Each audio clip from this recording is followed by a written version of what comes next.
Egypt. Around 1345 BC, the city of Amarna on the eastern bank of the Nile. In a palace of white limestone, the most famous woman in the ancient world is about to eat dinner. Her name is Nefertiti.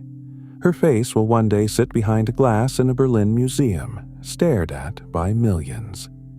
But tonight, she is simply hungry. Servants move through columned halls carrying trays toward her table, and if you could stand in that room, feel the desert heat leaking through the windows, smell the oil lamps burning, you would see something strange. There is no gold on her plate. There is bread. Warm, dense, slightly gritty bread, still smelling of the clay oven it came from. There is beer, thick and cloudy, poured from a jar sealed with mud. Roasted duck from the marshes. Figs. Dates dripping with honey. A handful of onions. The most powerful queen on earth, a woman worshipped as half divine, is eating almost exactly what a farmer's wife is eating tonight in a mud brick village 3 miles away. And that is not a coincidence. That is the secret. Because behind every palace, behind every temple, behind every pyramid rising out of the sand, there was a small, smoky, flour-dusted room that almost no historian bothered to paint on the walls of tombs, a room that fed pharaohs and slaves from the same harvest, a room that paid the workers who built the largest monuments in human history, not with money, but with what came out of its ovens. So here is the question this story will answer. How did an ordinary kitchen, a fire, a grinding stone, a jar of beer, build one of the greatest civilizations the world has ever seen? To understand it, we have to leave the palace. We have to follow the smell of baking bread back to where it all began. Long before Nefertiti, before the pyramids, before Egypt even had a name, there was only the river. Every summer, far to the south, rains fell on the mountains of Ethiopia, and weeks later the Nile swelled and spilled over its banks. To a stranger, it would have looked like a catastrophe, an entire valley drowning. But when the water pulled back in autumn, it left behind a layer of black mud so rich, so soft, that a farmer could push seeds into it with his bare heel. The Egyptians called their country Kemet, the Black Land. Not after their temples, not after their kings, after the mud. Into that mud, sometime around 7,000 years ago, farmers began pressing 2 humble grasses, emmer wheat and barley. And here is where the story takes its first strange turn, because those 2 grasses would go on to shape everything: religion, wages, medicine, even the shape of Egyptian teeth. But nobody planting them could have known that. They just knew that when the seeds grew, their children didn't starve. Picture a morning in one of those early villages. Mist still hanging over the river. The air smelling of wet earth and animal dung and wood smoke. A woman kneels in front of a saddle quern, a sloped stone with a smaller stone in her hands, and she begins to grind. Back and forth, back and forth. The sound is constant, rhythmic, like the village breathing, hours of it, every single day, just to make enough flour for one family. Archaeologists who examine the skeletons of these women find the evidence written into their bones: arthritic knees, curved toes, damaged spines. Grinding grain was so physically brutal that it literally reshaped the human body. The bread that fed Egypt was paid for, first, in the joints of its grandmothers. And the bread itself carried a hidden cost that nobody escaped, not even queens. When scientists examine Egyptian mummies, from the poorest workers to the pharaohs themselves, they find the same thing again and again. Teeth ground down almost flat, sometimes worn to the nerve. The culprit? Sand. Tiny fragments of stone from the grinding querns and grit blown in from the desert ended up in every loaf. Every bite of Egyptian bread was very slowly sanding down the teeth of everyone who ate it. Rameses the Great, ruler of an empire, likely spent his final years in constant dental pain from bread. But if bread was hard on the body, it did something extraordinary for civilization. Because at some point, Egyptians stopped thinking of bread as just food. They started thinking of it as money. Ancient Egypt had no coins. For most of its 3,000 years, there was no such thing as cash. Instead, wages were paid in bread and beer. A worker's salary was literally counted in loaves and jugs. Scribes recorded it all with obsessive precision.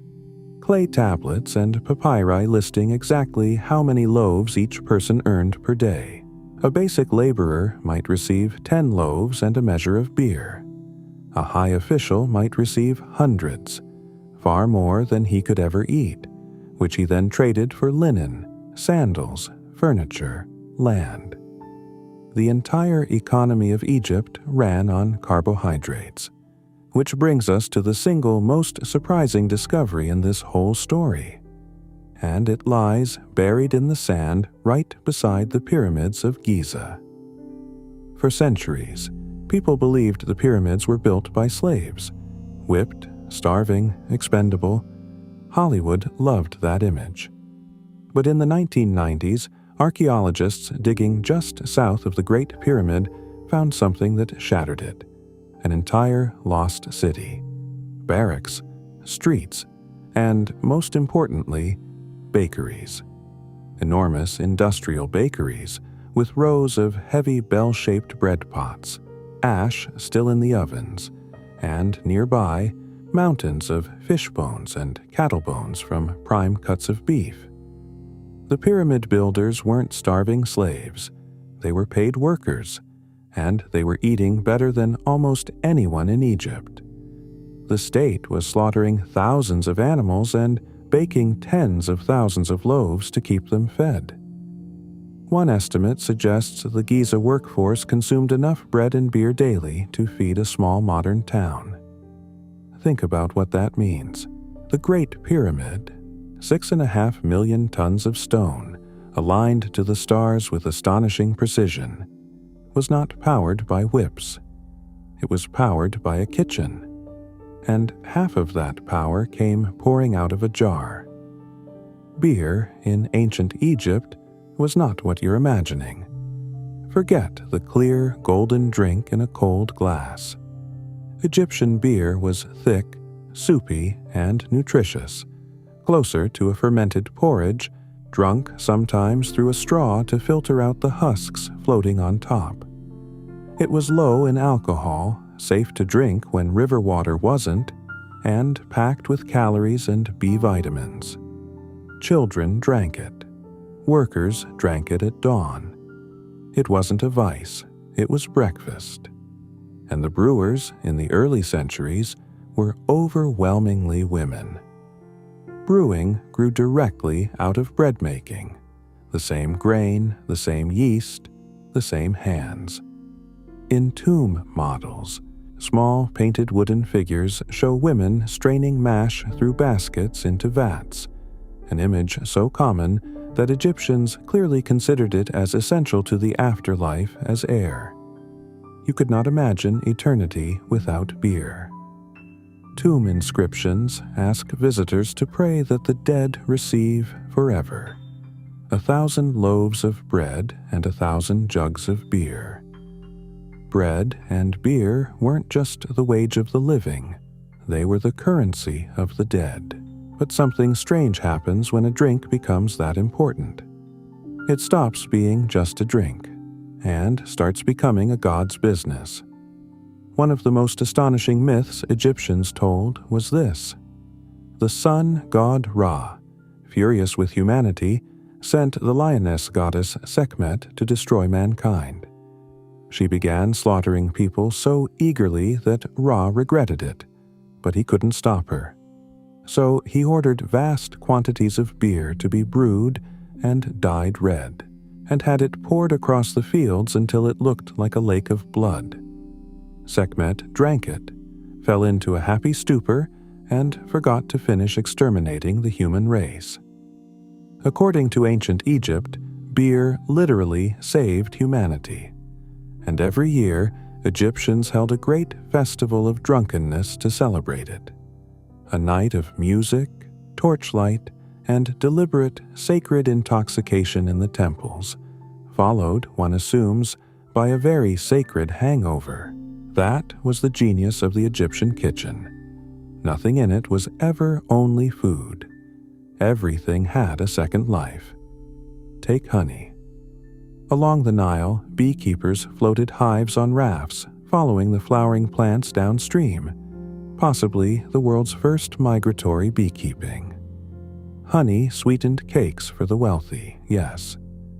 But walk into an Egyptian physician's room and you'd find honey there too, packed into open wounds. It sounds like superstition. It isn't. Honey is naturally antibacterial. It dehydrates microbes and slowly releases hydrogen peroxide. Modern hospitals, 3,500 years later, still use medical-grade honey on burns and stubborn wounds. The Egyptians didn't know why it worked. They just watched, remembered, and wrote it down. They did the same with moldy bread, which medical papyri recommend applying to infections. A treatment that sounds disgusting until you remember that certain molds produce natural antibiotics. Egyptian kitchens were quietly running medical experiments 3 millennia before anyone coined the word penicillin. Then there were the onions. Egyptians didn't just eat onions, they revered them. Their perfect concentric rings looked, to Egyptian eyes, like symbols of eternity, circles within circles without end. Onions appear in offerings, in religious festivals, even tucked into the eye sockets and body cavities of mummies. Ramesses III was buried with onions placed in his eyes.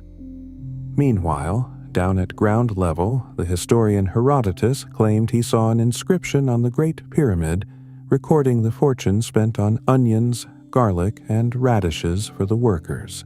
He may have misunderstood what he was reading, but the fact that the story was even plausible tells you how central these humble vegetables were. A queen's afterlife and a worker's lunch, held together by the same onion. Now, a fair question. Where was the meat? Where were the feasts? They existed, but they belonged to specific moments and specific people. Cattle were wealth on legs, counted in censuses like treasure. Beef appeared on the tables of temples, nobles, and, as those Giza bone piles prove, state workers on the crown's payroll. Ordinary families ate meat mostly on festival days, when the temples slaughtered animals for the gods, and the gods, conveniently, only consumed the smell. The actual roast went to the priests and the crowd. For everyday protein, families turned to the river. Tilapia and catfish, split open and dried on rooftops in the sun, filling whole neighborhoods with a smell you would either love or never forgive. They ate lentils and chickpeas, crisp lettuce, cucumbers, melons, and dates, the candy of the desert. Pork is where things get mysterious. Priests and pharaohs shunned it as unclean. Yet, when archaeologists excavate ordinary workers' villages, including Amarna, Nefertiti's own city, the ground is full of pig bones. Down in the narrow streets, in kitchens the size of a closet, families were happily raising and roasting pigs, while the temples above them pretended pork didn't exist. Even in ancient Egypt, what people said they ate and what they actually ate were two different menus. And we know all of this in a way that is almost unfair to every other ancient civilization, because Egypt did something no one else did. It packed lunches for eternity. The Egyptian dead were buried with real food, actual loaves, actual roasted ducks, actual jars of wine labeled with the vintage, the vineyard, and the name of the chief winemaker, like a tax stamp on a bottle. When archaeologists opened the tomb of an architect named Ka and his wife Merit, they found the couple's entire pantry waiting for them. Bread, salted meat, juniper berries, jars still sealed. Tutankhamun was buried with boxes of beef ribs and roasted fowl, prepared like takeaway for the longest journey imaginable. The desert air preserved it all, which means museums today hold 4,000-year-old loaves of bread.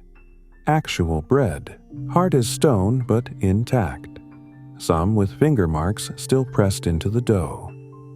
Somewhere in that dough are the fingerprints of a baker who died before Moses was born. And here, the story takes its final, almost unbelievable turn, because that ancient bread refused to stay dead. A few years ago, a video game designer named Seamus Blackley, one of the creators of the Xbox, worked with an Egyptologist and a microbiologist to extract dormant yeast spores from the pores of ancient Egyptian baking vessels. Yeast, it turns out, can sleep for a very, very long time. They woke it up, they fed it, and then Blackley baked a loaf of bread using the descendants of the same microscopic organisms that once leavened bread for the pharaohs. He said it was sweeter, richer than modern sourdough. He wept a little, and honestly, who could blame him? For a moment, in a modern kitchen with an ordinary oven, the smell of Nefertiti's Egypt hung in the air again. Because that smell never really left us. Every sourdough starter bubbling on a kitchen counter today is a direct descendant of the Egyptian discovery that flour, water, and patience can come alive. Every beer poured tonight, anywhere on earth, stands at the end of a line that runs back to those women straining mash through baskets beside the Nile. Even our word bread as a slang for money, dough, breadwinner, is an accidental echo of a civilization that quite literally paid its people in loaves. So return, one last time, to that palace room in Amarna. The lamps burning low, the queen at her table. Nefertiti's crown would be stolen by time. Her city would be abandoned. Her name chiseled off monuments. Her tomb lost.